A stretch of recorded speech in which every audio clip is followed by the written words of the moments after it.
Hi everyone and welcome to the Nikon D500 vs the D750 dynamic range test.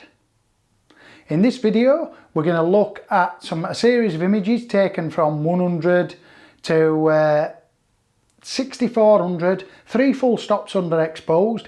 We're going to raise the shadows and we're going to have a look how well the shadows raise. Now I have said it before and I'll say it again, we're not really going to do the highlights and stuff like that. We're going to do the shadow dynamic range test more than the highlights. Everybody knows anyway that Nikon's got a better dynamic range than Canon, but we'll do this test and we'll see how the little Nikon D500 gets on against the D750. Thanks for watching. Please comment and subscribe and I'll see you on the PC. Well, here we are, and this is the Nikon D500 vs the D750 dynamic range test. We're going to do it at 1600, 32 and 64. These shots are underexposed, 3 full stops and brought back in post. I've also pulled the highlight slider down a bit, just to retain the highlights, but I've not done anything else, the RAW has. And I'd just like to say that I'm going to put a link in the description to the D500 vs the D750 ISO image quality test. I did do that test about 6 months ago and it's got 40,000 views on it, so I don't really want to delete it and do a new one. So if you look at the end of the video, a pop-up window will come up or the link will be in the description to that video. It is slightly different to these videos, so if you haven't seen it you might want to watch it. Anyway, let's just hide the tabs, press the compare key and we'll just go to oops, let me just go back. Right, so on the left hand side is the D500 photographing the 80D, on the right hand side is the D750. So I'll just dim the lights to check they're both at 1600 ISO, yeah, and they're both recovered 3 full stops. So if we just have a look there, I mean this is an interesting test really, because this is a Nikon vs a Nikon, so we'll have a look, so I'll let you make up your mind. I'll try bringing these shadows here, because round where these shadows are roughly the same thing. We'll just turn the lights back on, I'll shift tab and we'll now go to 3200 on the left. Let's press the compare key.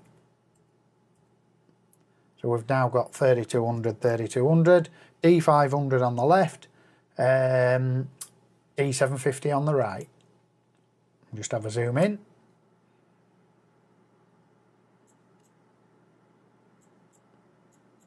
This is just how well sensors have come on in the future, because I mean the D750 is definitely no slouch when it comes to ISO performance.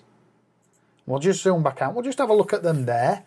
I'd say the D500 might be a touch noisier, but again it's not chalk and cheese difference, which you would expect. Years ago we'd all go, we need a full frame, we need a full frame, full frame's the way to go. And don't get me wrong, I love full frame also, and I still do, but it's looking like if you're doing it from just raw ISO, it's not really that essential anymore. So we've now gone to 6400 on the left and 6400 on the right. We'll just shift tab, we'll dim the lights out, D500 on the left, D750 on the right. If you ask me, I'd say the D500 looks a bit noisier in these shadows, but we'll just zoom in and have a look.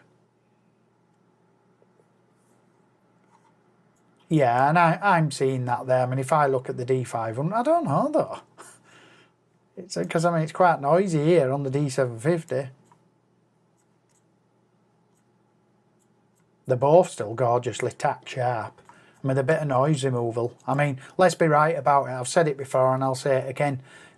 You shouldn't be underexposing, and we shouldn't really be doing dynamic range shots at these silly ISOs, because at the end of the day, the ISO, the base ISO, is where you'll get the best dynamic range, and on Nikon it's absolutely breathtakingly stunning.